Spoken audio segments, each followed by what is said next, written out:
Sai Krishna missing case ఇప్పుడు తెలుగు రాష్ట్రాల్లో సంచలనంగా మారింది. అసలు ఏం జరిగిందనే దానిపై తీవ్ర ఉత్కంఠ నెలకొంది. ఈ కేసులో కృష్ణలంక పోలీసుల పాత్రపై ఆరోపణలు వెల్లువెత్తుతున్నాయి.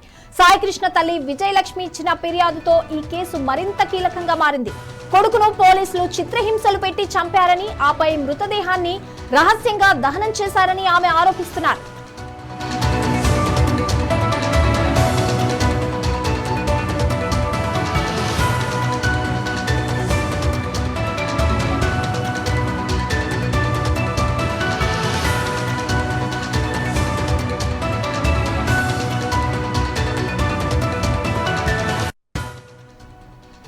ఈ ఘటనపై ప్రభుత్వం తీవ్రంగా స్పందించింది. కేసు దర్యాప్తు కోసం సిట్ ఏర్పాటు చేసింది.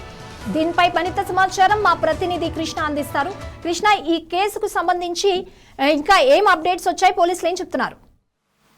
గుడ్ మార్నింగ్ సంగీత.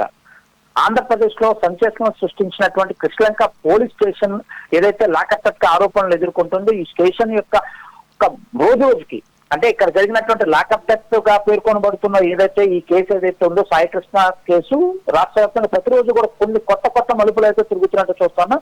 ప్రతిరోజు కొత్త విషయాలు బయటకు వస్తున్నట్లయితే ప్రధానంగా అర్థమవుతుంది. ముఖ్యంగా తల్లి ఏదైతే హైకోర్టు హైబియస్ కార్పొరేషన్ పిటిషన్ లో కొన్ని పేర్కొన్నట్లుండి తన కుమారుడిని పోలీసులు కొట్టి చంపారు అని చెప్పి కనిపించకుండా అవటానికి కారణం కూడా ఇక పోలీసులు కూడా ఆరోపణలు అయితే వేసినట్లయితే మనం చూస్తాను. ముఖ్యంగా ఏదైతే తల్లి ఇచ్చినటువంటి పిటిషన్ ఆధారంగా న్యాయస్థానం కూడా పోలీసులకు అయితే నోటీసులు అయితే జారీ చేసింది.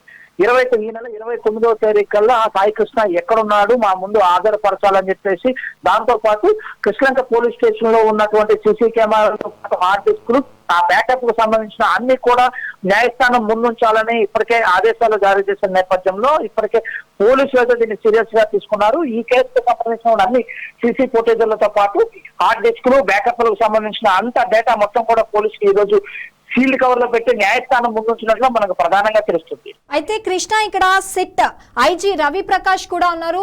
ఆయన కూడా ఈ కేసును దర్యాప్తు చేస్తున్నారు. సో ఇందులో ఎంతవరకు పురోగతి వచ్చింది?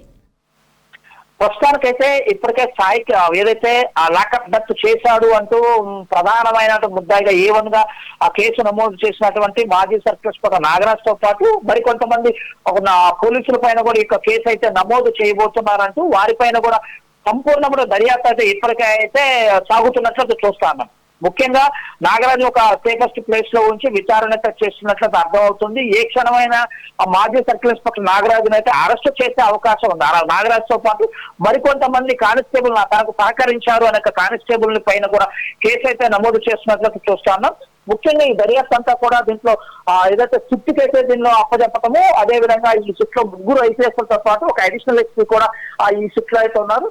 ఎవరు అంటే అధికారులంతా కూడా దీనిపైన క్షుణ్ణంగా గత నెల అంటే మే నెల 8వ తేదీని మార్కాపురం నుంచి విజయవాడ వచ్చినంత వరకు కూడా ఏదైతే ఇప్పుడు లాకప్ డెత్కు గురయ్యాడు అని చెప్తున్న సాయి కృష్ణని కృష్ణలంకలో శ్మశాన వాటికలో ఖననం చేసిన దగ్గర నుంచి కూడా మొత్తం కూడా పిన్ టు పిన్ అయితే అధికారులు అయితే క్షుణ్ణంగా అయితే దర్యాప్తు చేస్తున్నారు. దానికి సంబంధించిన సీసీటీవీ ఫుటేజ్లతో పాటు శ్మశాన వాటికలో ఉన్న 23, 24వ తేదీలు అన్నౌన్ డెడ్ బాడీలు ఖననం చేసినటువంటి బూడిదని కూడా అదే విధంగా ప్రతి ఒక్కరిని కూడా ఎవరిని వదలకుండా క్షుణ్ణంగా అయితే దర్యాప్తు చేస్తూ వాళ్ళ స్టేట్మెంట్ అయితే రికార్డ్ చేసినట్టు మనం చూస్తున్నాం. ప్రతిరోజు ఈ కేసు యొక్క పురోగతి అయితే ముందుకెళ్తుంది. రోజుకు రోజు కూడా ఎవరో ఒకరు దీంట్లో ఇన్వాల్వ్ అవి ఉన్నట్లు కూడా సమాచారం అయితే మనకు వస్తుంది. ఓవరాల్ గా చూసుకుంటే ఎవరు మెడకు చుట్టుకుంటారో, ఎవరు బలైపోతారు అంటూ కూడా విజయవాడ ఆ కమిషనరేట్ పరిధిలో ఉన్న అధికారులు అయితే హడలెత్తిపోతున్నట్లు మనకు స్పష్టంగా తెలుస్తుంది. Right Krishna, thank you.